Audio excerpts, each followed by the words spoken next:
So your question is about marriage. Well, I'm not an expert. I'm not an expert in marriage, but I think marriage indicates union. It indicates synthesis. Synthesis means first there was two, and these two needs to come together. That could be one of the foundation of this word called marriage. So when two becomes one, there should be a structure. So when you exchange a ring in marriage, it is amounting to a structure, converting a structureless interaction into a structured relationship. Perhaps that is marriage. And then it follows with exchange of garland. It follows with corporatizing the relationship by going to a registrar. It brings in legalities. It brings in rules and regulations. So now the marriage is something that which has converted a interaction of two people into a synthesis which is founded on a structure, and from structure there is an orderliness, there is a rule, there is a regulation and a registered legal document. Now why do we need all this structure? Because creation cannot live without structure. It is the anatomy of marriage. So one needs to understand the memorandum of understanding. One needs to understand the articulation of agreements between two people when the synthesis happens.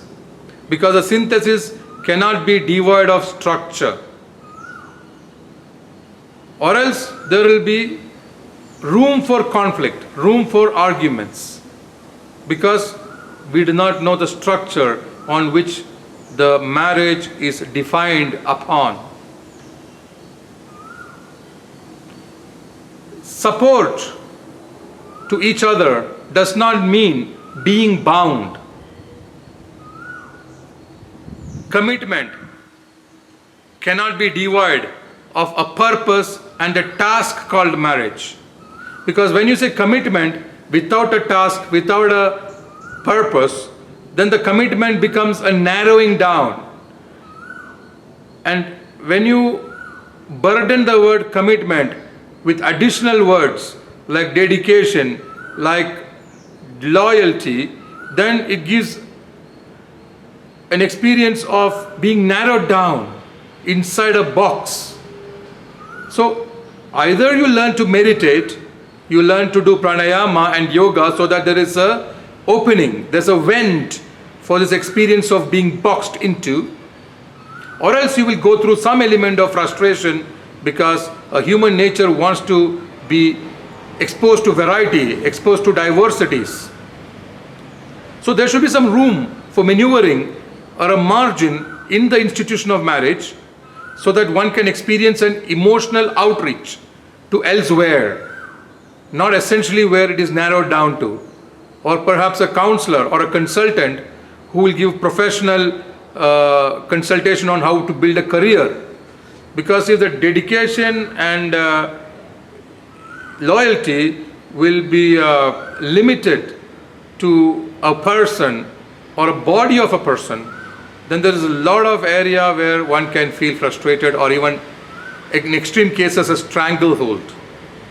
So one needs to give that room to be a little separate, and the separation can be laced with, or the separation can be sprinkled with an amount of continuity of expressions, continuity of relationship, continuity of interactions, though there is a bit of separation in the mind when one needs to be innovative, one needs to be creative, then a little distance is also essential within the institution of marriage.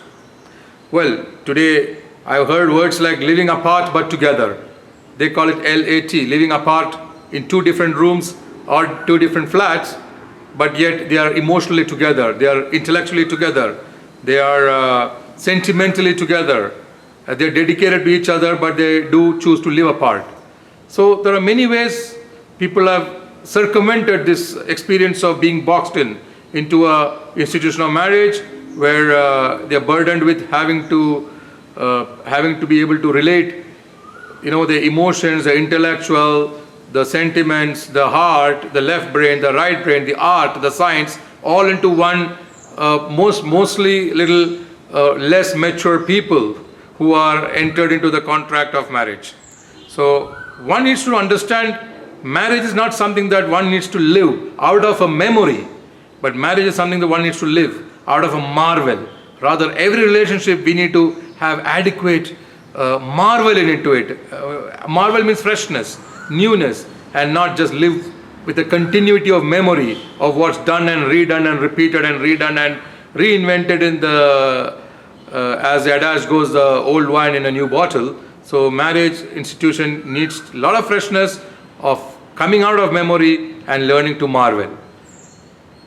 So good luck to you, and this can be used for any relationship.